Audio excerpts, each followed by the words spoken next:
اب میں آپ کو ذرا اس جو انسانوں میں سے انسان دشمنی کا جن کا سب سے بڑا رول ہے، میں ان کی 2000 سالہ تاریخ کا آپ کے سامنے نقشہ رکھنا چاہتا ہوں۔ ان 1400 سال کا تو میں نے صرف 4 آپ کو پوائنٹس بتائے۔ موسیٰ سے عیسیٰ تک 1400 برس علیہم الصلاۃ والسلام، 2 مرتبہ عروج، 2 مرتبہ زوال، اشیریوں کے ہاتھوں پٹوائی، بابلیوں کے ہاتھوں پٹانا، گریکس کے ہاتھوں مرمت، رومنس کے ہاتھوں مرمت۔ یہ جو 2000 سال ہیں، کیونکہ اب تو ظاہر بات ہے 21ویں صدی شروع ہو گئی، 20 صدیاں حضرت مسیح کو پوری ہو گئی۔ پہلی بات نوٹ کیجئے، حضرت مسیح کی پیدائش ہے سن 1 قبل مسیح۔ یہ نقطہ آپ نے کبھی سنا ہے یا نہیں؟ جب ملینیم کا سلسلہ شروع ہوا تھا پچھلے سال، تو میں نے بیان کر دیا تھا کہ ایک عجیب حساب کے اندر انہوں نے غلطی کی ہوئی ہے۔ حضرت مسیح کی پیدائش ہوئی 25 دسمبر کو، سن انہوں نے شروع کر دیا، جو اس کے بعد جنوری آئی تو پہلا سال شروع ہو گیا۔ اگر جنوری سے پہلا سال شروع ہوا تو یہ 6 دن جو ہے تو اس کے پچھلے سال میں تھے، لہذا کہا جائے گا کہ Jesus Christ was born 1 year before Christ, BC۔ تو 1 قبل مسیح میں حضرت مسیح کی پیدائش ہوئی۔ یہ آخری اسرائیلی نبی اور رسول۔ یہودی علماء کی مخالفت، دشمنی، سولی پر چڑھوا دینا میں بیان کر چکا ہوں۔ سن 33 عیسوی میں، جبکہ حضرت مسیح کی عمر 33 برس تھی، اللہ تعالیٰ نے انہیں زندہ آسمان پر اٹھا لیا، لیکن یہودیوں نے اپنے خیال کے مطابق انہیں سولی پر چڑھوا دیا، ان کی موت واقع ہو گئی۔ اگرچہ اس کے بعد یہ اختلاف ہے ان میں، یہودی کہتے ہیں وہ سولی پر چڑھ گیا، ختم ہوا، مر گیا۔ عیسائی کہتے ہیں نہیں، انتقال ہوا ہے مسیح کا صلیب پر، لیکن پھر وہ دوبارہ زندہ ہو گئے ہیں۔ ان کی لاش ایک غار میں رکھ دی گئی تھی، وہاں ریزریکشن ہو گیا، ان کا وہاں سے بعد الموت وہیں ہو گیا، اور پھر انہیں اللہ نے زندہ آسمان پر اٹھا لیا۔ تو ہمارے اور عیسائیوں کے درمیان نوٹ کر لیجئے، یہ چیز مشترک ہے کہ حضرت مسیح آسمان پر زندہ اٹھائے گئے۔ فرق کیا ہے؟ وہ سمجھتے ہیں کہ سولی دیے گئے، سولی پر مرے، پھر زندہ ہوئے، پھر گئے۔ ہم سمجھتے ہیں کہ نہیں، وما صلبوہ وما قتلوہ، انہوں نے نہ صلیب دے سکے انہیں اور نہ انہیں قتل کر سکے، بل رفع اللہ الیہ، اللہ نے اٹھا لیا۔ پھر ہمارا اور یہ اس کا عیسائیوں کا ایک اور اتفاق ہے، سیکنڈ کمنگ آف جیسس، حضرت مسیح دوبارہ آئیں گے۔ یہ عیسائیوں کا بھی عقیدہ ہے اور ہمارا بھی۔ بہرحال تو جیسا کہ میں نے عرض کیا کہ اس وقت یہ عذاب استیصال، عذاب اکبر کے مستحق ہو چکے تھے، لیکن اللہ نے ان کی مدت دراز کی ہے، لیکن ان پر دنیاوی عذاب کا ایک کوڑا جو ہے اللہ تعالیٰ کی طرف سے اسی وقت برسا۔ دنیاوی عذاب دنیا میں رہتے ہوئے ختم نہیں کیا گیا۔ 37 برس بعد، حضرت مسیح کے رفع سماوی کے 37 برس بعد، سن 70 میں یہودیوں نے بغاوت کی رومیوں کے خلاف۔ رومی ٹائٹس جنرل تھا ایک، اس نے پھر جو حملہ کیا ہے، 1,33,000 یہودی ایک دن میں قتل کیا یروشلم میں، اور ہیکل سلیمانی گرا دیا۔ وہ ہیکل پہلے بھی گرا تھا، پہلے 1400 سال کے دوران میں بھی نبوکدنضر نے گرایا تھا، لیکن پھر اس کے 150 سال بعد انہوں نے دوبارہ بنا لیا تھا، اس لیے وہ اسے سیکنڈ ٹیمپل کہتے ہیں۔ پہلا ٹیمپل جو حضرت سلیمان نے بنایا تھا، نبوکدنضر نے گرا دیا 587 قبل مسیح میں، پھر دوبارہ انہوں نے 150 سال کے بعد بنا لیا۔ وہ اس تاریخ کا حصہ ہے، میں نے جس کے بارے میں آپ کو تفصیل نہیں بتائی۔ اس میں یہ ہوا سن 70 میں وہ گرا دیا گیا، وہ آج تک گرا پڑا ہوا ہے۔ نمبر 2، یہ کہہ دیا گیا کہ یہودیوں اس ارض فلسطین سے نکل جاؤ، تم یہاں نہیں رہ سکتے اب۔ لہذا جس کا جہاں سینگ سمایا چلا گیا، یورپ میں چلے گئے، ایشیا میں آ گئے، عرب میں آ گئے۔ یہ 3 قبیلے جو رات بھی میں نے عرض کیا تھا، بنو قینقاع، بنو نذیر اور بنو قریظہ، یہ وہاں سے آ کے مدینے میں آباد ہو گئے۔ جس کا جہاں سینگ سمایا، افریقہ میں، ہندوستان میں، جہاں چلے گئے۔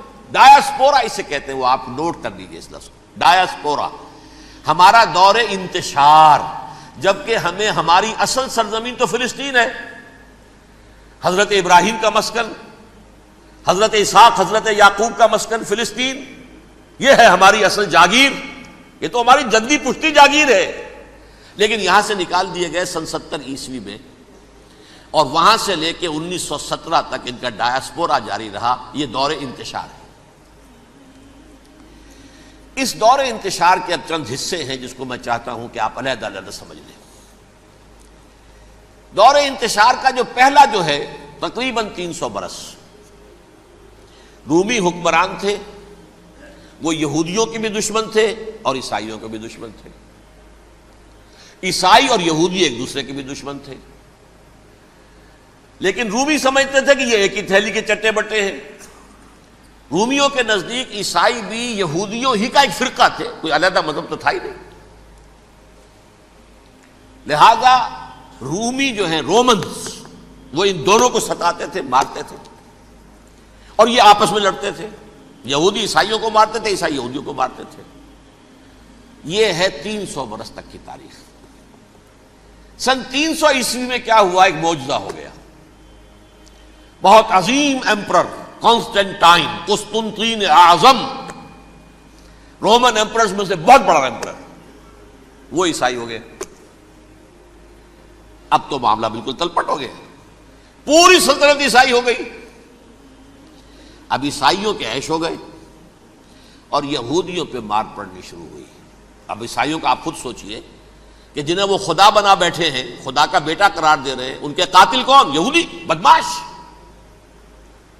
لہذا ان کی وہ پٹائی شروع ہوئی ہے یورپ میں، پوری رومن امپائر میں، انہیں ذلیل کیا گیا، شہروں میں آمد بند، علیحدہ رہو، گھیٹوز کے اندر رہو۔ یہودی کا نام جو ہے وہ گالی بن گیا، جیسے آج بھی یہودی گالی کہتے ہیں، جیسے خنزیر کا لفظ، آخر وہ بھی اللہ کی مخلوق ہے، لیکن آپ کو معلوم ہے کوئی شخص زبان پہ نام نہیں لانا چاہتا خنزیر کا، سور کا، ہے تو مخلوق، وہ بھی ایک حیوان ہے۔ ایسے ہی یہ ہے یہودی، یہودی گالی، جیوٹ گالی۔ لہذا ایک طرف تو ان دونوں کے درمیان دشمنی، جس کو قرآن کہتا ہے وَأَغْرَيْنَا بَيْنَهُمُ الْعَدَاوَةَ وَالْبَغْضَاءَ، ہم نے ان کے مابین دشمنی جو ہے پیدا کر دی ہے۔ اور جب یہ پوری سلطنت عیسائی ہو گئی تو قافیہ تنگ ہو گیا یہودیوں کا۔ اب آئیے 571 عیسوی، یعنی جب کہ ڈایاسپورا کو کتنا عرصہ ہو چکا تھا؟ 500 برس۔ سن 70 سے شروع ہوا نا ڈایاسپورا، جب ٹائٹس نے گرایا ہے ہیکل کو اور نکال باہر کیا انہیں فلسطین سے، بھاگ جاؤ یہاں ایک یہودی بھی نہیں رہے گا، فلسطین سے نکال دیے گئے۔ اس کے پورے 500 برس بعد سن 571 عیسوی میں حضور کی پیدائش ہوئی، ولادت باسعادت محمد الرسول اللہ صلی اللہ علیہ وسلم۔ 610 میں آپ پر وحی کا آغاز ہوا، لیکن حضور کے ساتھ ان کا معاملہ کیا رہا؟ اول تو جبکہ حضور ابھی مکے ہی میں تھے، یہودیوں نے ریشہ دوانیاں شروع کر دی حضور کے خلاف۔ قریش مکہ کو سکھاتے تھے، پڑھاتے تھے، ان سے یہ پوچھو، ان سے یہ پوچھو، انہیں اس طرح تنگ کرو، ان سے یہ امتحان لو، یہ آپ کے علم میں ہے۔ سورہ بنی اسرائیل میں، سورہ کہف میں وہ سوالات، جو امتحانی سوالات آئے تھے، ذوالقرنین کون تھا، اصحاب کہف کون تھے، تم رسول بنے پھرتے ہو تو بتاؤ، اور یہ روح کی حقیقت کیا بتاؤ، یہ ساری ریشہ دوانیاں کر رہے تھے بیٹھے ہوئے ابھی وہیں پر، حضور ابھی پہنچے بھی نہیں۔ ہجرت فرما کر حضور تشریف لے آئے تو حضور نے، جسے ماسٹر سٹروک کہا جائے گا، یعنی اسٹیٹس مین شپ کا ماسٹر سٹروک، آپ نے مدینے میں آتے یہودیوں کے ساتھ پیکٹ کر دیا، جوائنٹ ڈیفنس پیکٹ آف مدینہ، کہ اگر مکے والے ہم پر حملہ کریں گے تو ہم مل جل کر ایک قوم کی حیثیت سے مقابلہ کریں گے۔ یہ میثاق مدینہ کہلاتا ہے، جس کے بہت غلط معنی پہنائے جا رہے ہیں آج کل۔ بہرحال میں موضوع میرا چونکہ یہ نہیں، میں ادھر نہیں جاؤں گا، لیکن ہوا کیا؟ ہر مرتبہ یہ خیانت کے مرتکب ہوئے، ان نے جو عہد کیے تھے ان سے پھرے، اندر ہی اندر سازش، ریشہ دوانی، حضور کی بدترین دشمنی۔ سورہ نساء کی آیت نمبر 12 میں 14 میں 13 میں فرمایا ہے لا تزال تطلع علی خائنۃ منہم، اے نبی ہمیشہ آپ کے علم میں ان کی طرف سے خیانتیں، بددیانتیاں آتی رہیں گی. اور بار بار وہ مسلسل جنگ کی آگ بھڑکاتے تھے. قریش کو دعوت دیتے، آؤ آؤ آؤ ہم اندر سے بغاوت کر دیں گے، تم آؤ تو صحیح، ختم کریں محمد کو اور اہل ایمان کو صلی اللہ علیہ وسلم ورضی اللہ تعالی عنہم اجمعین. لیکن پھر جب وہ آتے تھے تو یہ دبک جاتے تھے، ان میں ہمت نہیں تھی. میدان کے مرد نہیں رہے تھے. یہ سورہ حشر میں ان کا نقشہ کھینچا گیا ہے. کھلے میدان میں مقابلے کی اس کے اندر صلاحیت ہی نہیں ہے. یہ تو فصیلوں کے پیچھے سے، جیسے عورتیں کہیں دیہات میں لڑائی ہوتی ہے تو مرد جو ہے گلیوں میں لڑتے ہیں، عورتیں اوپر سے پتھر پھینکتی ہیں، بس وہ کام یہ کر سکتے تھے. من ورائے جدر، فصیلوں کے پیچھے سے، جنگ میں میدان میں نہیں آ سکتے. بہرحال قرآن مجید میں ہے یہ سورہ مائدہ کی آیت نمبر 64، کلما اوقدوا نارا للحرب اطفاها اللہ.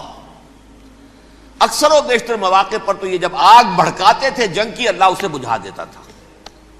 لیکن بہرحال اس کے باوجود جنگیں ہوئی، غزوہ بدر، غزوہ احد ہوئی کہ نہیں. یہ ساری اس اصل شرارت ہوئی. اور اس کے نتیجے میں حضور نے پھر ایک ایک کر کے 3 قبیلوں کو سزا دی. غزوہ بدر کے فوراً بعد بنو قینقاع نکالے گئے مدینے سے، غزوہ احد کے فوراً بعد بنو نذیر نکالے گئے، اور غزوہ احزاب کے بعد بنو قریظہ نکال دیے گئے. یہ تو میں نے آپ کے سامنے رکھ دیا صرف حضور کے زمانے میں ان کا کیا رویہ رہا. دشمنی، رات بھی ہم نے وہ آیت پڑھی تھی، لَتَجِدَنَّ أَشَدَّ النَّاسِ عَدَاوَةً لِلَّذِينَ آمَنُوا الْيَهُودُ وَالَّذِينَ أَشْرَكُوا. اہل ایمان کی دشمنی میں شدید ترین تم پاؤ گے یہودیوں کو اور مشرکین. مشرکین بھی بعد میں ہے، پہلے یہودی. حضور کے بعد کیا ہوا اب یہ نوٹ کیجئے، یہ ان کی تاریخ کا دوسرا دور. حضرت عمر رضی اللہ تعالی عنہ کا عہد خلافت ہے. بیت المقدس کا محاصرہ کیا گیا، فصیل بڑی اونچی، شہر اندر سے سیلف سفیشینٹ، حملے کا راستہ کوئی نہیں. محاصرہ طول کھینچ رہا ہے لیکن ان کے پاس رسد بھی موجود ہے، پانی بھی موجود ہے. وہ دروازے بند کر کے بیٹھے ہوئے ہیں. بالآخر اللہ تعالیٰ کی مشیت کا ظہور کیسے ہوا؟ ان کے کچھ علماء آئے فصیل پر، کہا دیکھو مسلمانوں، تم قیامت تک بھی یہاں پڑے رہو گے محاصرہ کر کے، ہمارا یہ شہر فتح نہیں ہوگا. ہاں ایک درویش بادشاہ کے ہاتھوں یہ شہر فتح ہونا ہے، لیکن تمہارے اندر ہمیں وہ نظر نہیں آ رہا. ابو عبیدہ بن الجراح رضی اللہ تعالی عنہ، امین هذه الامہ، ان کا فوراً ذہن گیا وہ درویش بادشاہ مدینے میں بیٹھا ہوا ہے، عمر رضی اللہ تعالی. اب ایک اور عمر بھی ہے جو قندھار میں بیٹھا ہے. نقشہ وہی ہے، سادگی کی حد تک نقشہ وہی ہے، بالکل وہی، اپنی آنکھوں سے دیکھا ہے، وہی سادگی. عمر اول، عمر ثانی تھے عمر بن عبدالعزیز. اب ایک اللہ کے فضل سے اللہ تعالیٰ ایدہ اللہ بنصرتہ، اللہ تعالیٰ ان کی نصرت فرمائے، دشمنوں کو ان کے مقابلے میں نیست و نابود کرے. انہوں نے ریکویسٹ بھیج دی کہ حضور تشریف لائیے، یہ شہر فتح ہو جائے گا. وہ ہے سفر تاریخی، اتنا طویل سفر، تقریباً 700 میل، ایک اونٹ، ایک خادم، ایک منزل پہ امیر المومنین اوپر بیٹھے، خادم آگے چل رہا ہے، اگلی منزل پہ خادم اوپر بیٹھا ہے، امیر المومنین آگے جا رہے ہیں. اور جب پہنچے ہیں تو وہ باری تھی خادم کی. انہوں نے ہاتھ جوڑ دیا، حضور خدا کے لیے تم کیا کہیں گے لوگ، وہ میرا برا حال کر دیں گے، تمہیں شرم نہیں آئی؟ امیر المومنین پیدل آگے چل رہے ہیں نکیل پکڑ کر، اور تم بیٹھے ہو اوپر براجمان ہو. حضرت عمر فرمایا الدور دورک، نہیں باری تمہاری ہے، بیٹھ. اس حال میں پہنچے ہیں.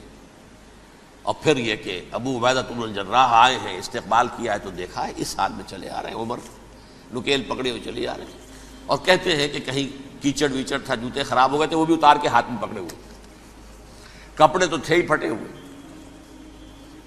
انہوں نے کہا بھی حضرت ابو عبیدہ نے، دیکھیے یہ بڑا متمدن ملک ہے، بڑا مہذب علاقہ ہے یہ، آپ ذرا حلیہ اپنا درست فرما لیں تب جا کے پیش کروں، ہم آپ کو کریں گے. آپ نے فرمایا نحن قوم اعزنا اللہ بالاسلام، ہم وہ قوم ہیں جنہیں اللہ نے عزت دی ہے اسلام کے ذریعے سے. کپڑوں کے ذریعے سے نہیں، دولت کے ذریعے سے نہیں۔ اسی حال میں گئے ہیں، اوپر سے انہوں نے کھڑے ہو کر نشانیاں دیکھی ہیں، اپنی کتابیں کھولی، ہاں یہ وہی ہے، اچھا لو جی سرنڈر، شہر تمہارے ہاتھ میں۔ خون کا ایک قطرہ نہیں بہا اور بیت المقدس فتح ہو گیا۔ لیکن اس وقت حضرت عمر نے ایک نرمی یہ کی کہ یہودیوں کے لیے بھی اسے اوپن سٹی قرار دے دیا۔ یہ احسان عظیم حضرت عمر کا، اس سے پہلے یہودی آ ہی نہیں سکتا تھا، داخل ہی نہیں ہو سکتا تھا، وہاں وہ آ کر وزٹ نہیں کر سکتا تھا، زیارت نہیں کر سکتا تھا اپنے مقدس مقامات کی۔ حضرت عمر نے یوں سمجھیے کہ تقریباً 550 برس کے بعد ان کے لیے راستہ کھولا ہے کہ ہاں تم آ سکتے ہو، زیارت کر سکتے ہو۔ لیکن یہ عیسائیوں نے لکھوایا معاہدے کے اندر، انہیں یہاں آپ آباد ہونے کی اجازت نہیں دیں گے، لیکن کم وزٹ دی پلیسز، دیکھیں زیارتیں کریں اور جائیں۔ یہ معاہدہ حضرت عمر کا ہے رضی اللہ تعالیٰ، جو پھر خلافت راشدہ کے بعد بنو امیہ نے بھی اس کو آرڈر کیا، بنو عباس نے کیا، پھر جو ہمارے یہ ترکوں میں اندر خلافت آئی تو ترک خلفاء نے بھی اس معاہدے کی پوری پابندی کی۔ فلسطین میں آ سکتے ہیں یہودی صرف زائرین کی حیثیت سے، وہاں آباد نہیں ہو سکتے۔ اب آئیے اگلا دور آیا حضرت عثمان کا دور خلافت۔ یہ ہے وہ وقت کہ اب یہود نے امت مسلمہ کی پیٹھ میں چھرا گھونپا۔ وہ کیسے؟ ایک یہودی عبداللہ ابن سبا اسلام کا لبادہ اوڑھ کر آ گیا، معاشرے کا جائزہ لے لیا، ان میں بنو ہاشم اور بنو امیہ میں جو پرانی کشاکش تھی اس کے کچھ نہ کچھ جراثیم باقی ہیں، اگر ان کو ذرا بھڑکا دے تو مسلمانوں میں انتشار پیدا ہو جائے۔ کہا یہ عثمان کون ہے؟ یہ تو بنو امیہ میں سے ہے، یہ حق تو بنو ہاشم کا ہے، خلافت ان کے پاس ہونی چاہیے، محمد کے تو رشتہ دار وہ ہے صلی اللہ علیہ وسلم۔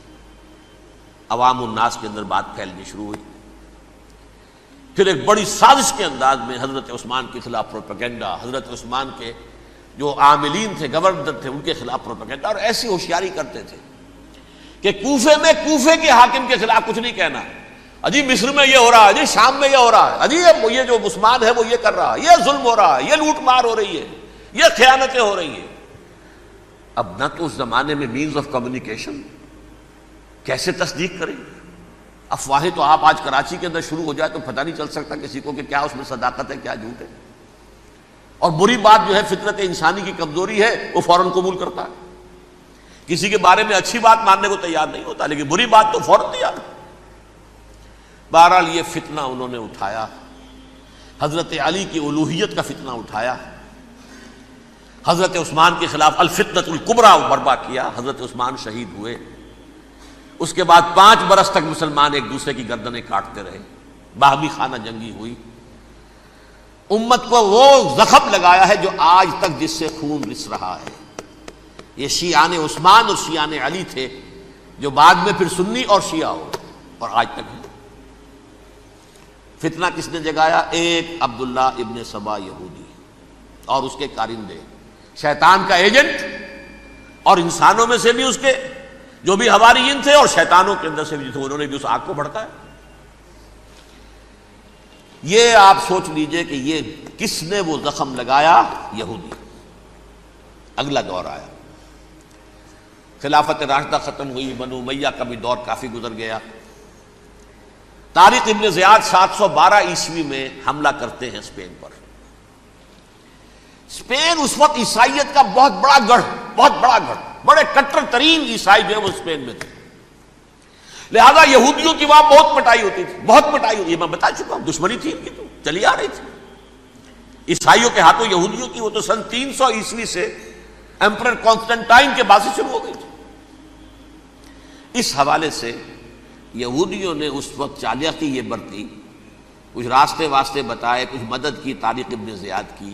طارق ابن زیاد نے انہیں اپنا محسن سمجھا، ہسپانیہ فتح ہو گیا تو یہودی چونکہ محسنین کی فہرست میں آ چکے تھے، انہیں بہت اقتدار نصیب ہوا، بڑی سپورٹ مسلمانوں نے دی۔ ان کے بڑے بڑے علماء جو ہیں اسی دور کے اندر پیدا ہوئے، بڑے بڑے تھنکرز ان کے اسی دور میں پیدا ہوئے۔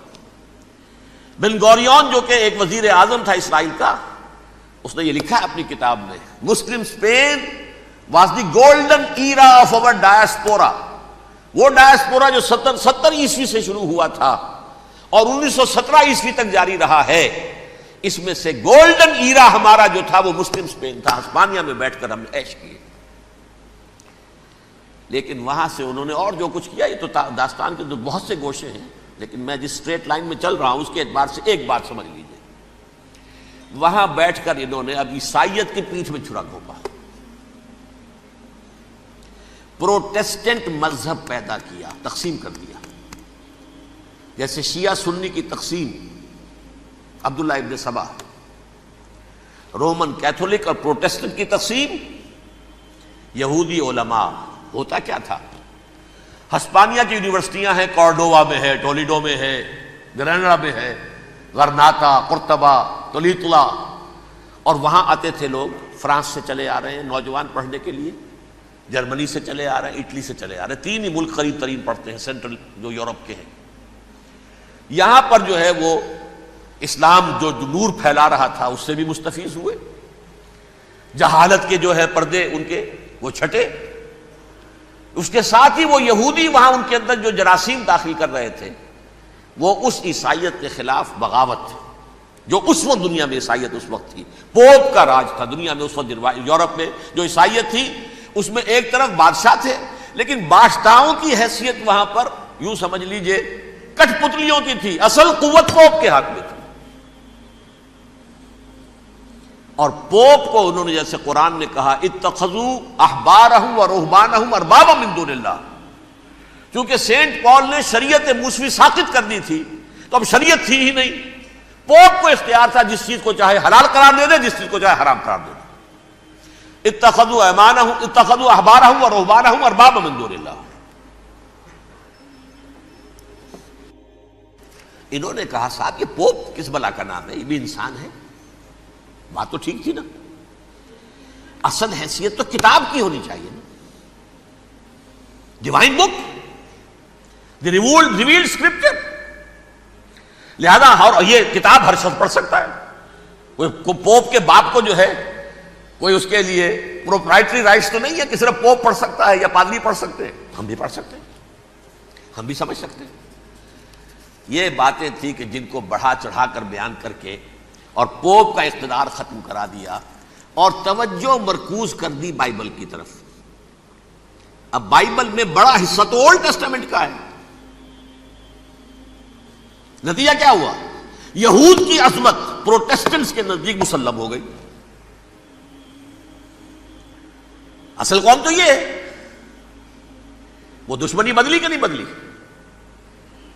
موسیٰ کے امتی یہ ہے، تورات موسیٰ کو دی گئی، ابراہیم کی نسل یہ ہے.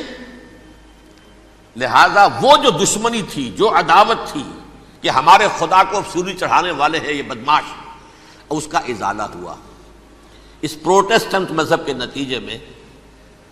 یہ میں اب آپ کو بتاتا ہوں کہ ایک نتیجہ وہ نکلا ہے جسے برٹرنڈ رسل نے بیان کیا ہے.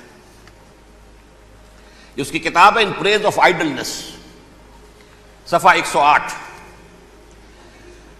وہ لکھتا ہے the Christians retaining the Judaic belief in special revelation added to it the Roman desire for world wide domination and the Greek taste for metaphysical subtleties. The combination produce the most fiercely persecuting religion that the world has yet نون.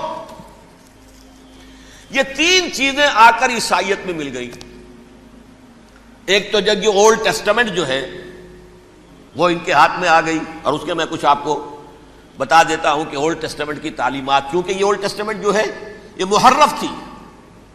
اصل تورات تو گم ہو گئی تھی 587 قبل مسیح میں، جب پہلی مرتبہ ہیکل جو ہے تباہ ہوا ہے اس وقت ختم ہو گئی تھی. اس کے کوئی 150 سال کے بعد انہوں نے یادداشتوں سے مرتب کر کے لکھی ہے. اب اس میں ان کے اپنے خیالات، اپنے امانی، اپنی توجیحات وہ شامل ہو گئی. لہذا میں آپ کو حوالے دیتا ہوں اس کتاب کے اندر مظالم کی جو تعلیم دی گئی ہے، اہل کتاب نے اپنے مظالم قتل عام کے جواز کے لیے تورات میں تبدیلیاں کی اور پیغمبروں پر دہشت ناکی اور بدترین حرام کاری کے الزامات لگائے. سنیے، پہلا حوالہ ہے یہ گنتی باب 31 آیات 17-18. اس لیے ان بچوں میں جتنے لڑکے ہیں سب کو مار ڈالو، اور جتنی عورتیں مرد کا منہ دیکھ چکی ہیں ان کو بھی قتل کر ڈالو، لیکن ان لڑکیوں کو جو مرد سے واقف نہیں اور اچھوتی ہیں اپنے لیے زندہ رکھو. یہ کسی اللہ کی کتاب کا یہ جملہ ہو سکتا ہے؟ کسی ریویلڈ بک کا؟ اور سنیے، یہ ہے استثناء ڈیٹرانومی باب 20 آیت 16-18. پر ان قوموں کے شہروں میں جن کو خداوند تیرا خدا میراث کے طور پر تجھ کو دیتا ہے، کسی ذی نفس کو جیتا نہ بچا رکھنا، جیسا خداوند تیرے خدا نے تجھ کو حکم دیا بالکل نیست کر دینا. مرد، عورتیں، بچے، بوڑھے سب ختم. یہ کتاب مقدس ہے. اور سنیے، سموئیل باب 27 آیت نمبر 9. اور داؤد نے اس سرزمین کو تباہ کر ڈالا اور عورت مرد کسی کو جیتا نہ چھوڑا. نمبر 4، ان سب آباد شہروں کو ماں، عورتوں اور بچوں کے بالکل نابود کر ڈالا. کتاب استثناء باب 3 آیت 6. یہ ہے جو کہہ رہا ہے برٹرنڈ رسل، کرسچینٹی میں آ کر اب یہ تین چیزیں شامل ہو گئی. ایک تو یہ باربیرین یہ تعلیم جو ہے، اور یہ مذہب کے نام پہ تعلیم، یہ کتاب مقدس کی تعلیم. نمبر 2، رومنز کے اندر جو ایک تمنا تھی ورلڈ ڈومینیشن کی، وہ عیسائیت کے اندر آ گئی. اس لیے کہ پوری رومن امپائر جو ہے عیسائی ہو گئی، تو اسے وراثت کے اندر ورلڈ ڈومینیشن کی جو ایک تمنا تھی وہ مل گئی. اور پھر یہ کہ انہوں نے جو توہمات تھے یونانیوں کے، ان کو بھی اپنے ہاں مختلف شکلوں کے اندر جمع کر لیا. ان تین چیزوں کا the combination produced the most fiercely persecuting religion that the world has yet known. اس کے نتیجے میں دنیا میں تاریخ انسانیت کے اندر جو بدترین خوخار ترین مذہب ہو سکتا ہے وہ شکل عیسائیت نے اختیار کی. اور اس کا مظہر عتم کیا تھا؟ نوٹ کیجئے، صلیبی جنگیں. ایک بات ٹائم ٹیبل کے اعتبار سے نوٹ کر لیجئے گا. فرسٹ ملینیم ختم ہوا، سیکنڈ شروع ہوا. ان کے 1000 سال ختم ہوئے تو 11ویں صدی میں سیکنڈ ملینیم شروع ہوا، تو پہلی صلیبی جنگیں ہوئی. لاکھوں مسلمان قتل کیے. صرف یروشلم کے اندر اتنا خون بہایا ہے کہ خود ان کے ہسٹورینز لکھتے ہیں کہ جب ان صلیبیوں نے جب گھوڑوں کے ساتھ وہ چل رہے تھے گلیوں میں، تو ان کے گھوڑوں کے گھٹنوں تک خون کی ندی بہ رہی تھی. جہاں سے گزرے ختم کرتے چلے گئے، آبادیاں کی آبادیاں ختم کر. اگرچہ اس کروسیڈ میں گیہوں کے ساتھ گھن بھی پسا، یہودی بھی بہت مارے گئے. یہ فرانس سے، جرمنی سے جب یہ کروسیڈرز آ رہے تھے 3000 میل کا سفر طے کر کے آئے تھے. سوچئے تو صحیح. اربن ثانی پوپ جو تھا، آگ لگا دی تھی اس نے پورے یورپ کے اندر. شرم سے ڈوب مرو، تمہارے مقدس علاقے مسلمانوں کے ہاتھ میں. انفیڈلز، یہ کافر، یہ مرتد، یہ ملحد. مسیح جہاں پیدا ہوا، مسیح کو جہاں سولی دی گئی، وہ کہاں ہے؟ ان کے ہاتھ میں. وہ آگ لگائی ہے، 3000 میل کا فاصلہ طے کر کے یہ قومیں آئی ہیں وہاں. اور جو تباہی مچائی ہے انہوں نے، تاریخ انسانی میں ایسی بربریت کی کوئی مثال. اور یہ ان کے اپنے ہسٹورینز لکھتے ہیں. شرم کے مارے ایسے محسوس ہوتا ہے جیسے ان کی گردنیں جھکی جا رہی ہیں. لکھتے ہیں